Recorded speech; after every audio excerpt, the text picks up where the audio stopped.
I need to go to 7-Eleven.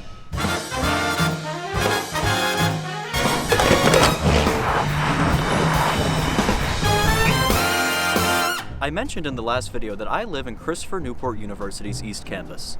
I'm really lucky to live within walking distance of so many great businesses. There's a grocery store, a sandwich shop, another grocery store, a local cafe, a bunch more restaurants including this Mexican restaurant that looks like a Pizza Hut, and most importantly, this 7-Eleven. And honestly, I'm in the mood for a breakfast pizza with cheddar cheese and gravy sauce.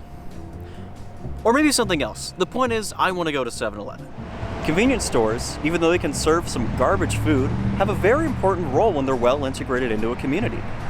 National chain or not, they serve as a great spot for local residents to quickly stop by and pick something up without needing to get into the car and go to a larger store.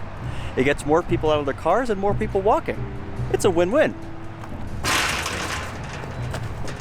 So why is this fence here? On the surface, complaining about this fence seems rather entitled, doesn't it?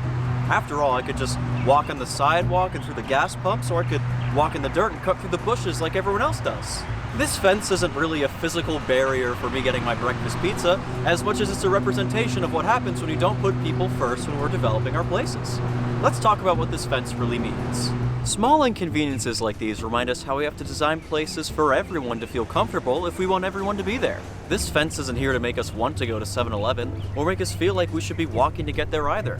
There's no painted pathway, sidewalk, or anything that leads pedestrians to the front door.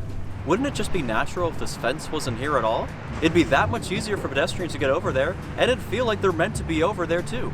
On the other hand, cars have plenty of accommodations to get into the 7-Eleven. They have access from 2 roads, plenty of parking spots, and tons of space to drive.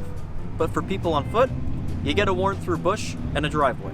While I can often be a perfectionist, starting with something as small as tearing down this fence gets the momentum going for there to be positive change. I could stand here and overwhelm you with everything that I want to change about the 7-Eleven, make it seem like it's impossible or we're doomed, but starting with something as small as tearing down that fence is enough momentum to get change going. And before you say it's better that this fence is here so that cars don't blow through the service road at high speeds, wouldn't it be safer for cars to stay on this local road than have them funneled onto that high-speed highway right there? There's less collision points for cars and pedestrians if they just stick right here. Doesn't seem like the fence is doing its job at keeping people safe. So the point of this video isn't that the fence makes it a little bit harder for me to get my breakfast pizza, right? Right. The point is, getting the details right, such as removing that fence, makes places more comfortable for people on foot. And that's really important. The more comfortable pedestrians are walking somewhere, the more likely they are to do it. It's good for the health of ourselves and the health of our planet. Gets people out of the cars and onto their feet. Thank you for joining me for a second episode of Living CNU. I truly couldn't be happier with the response for the first episode, and there's more great things to come. Let me know your thoughts in the comments and I'll see you in the next one.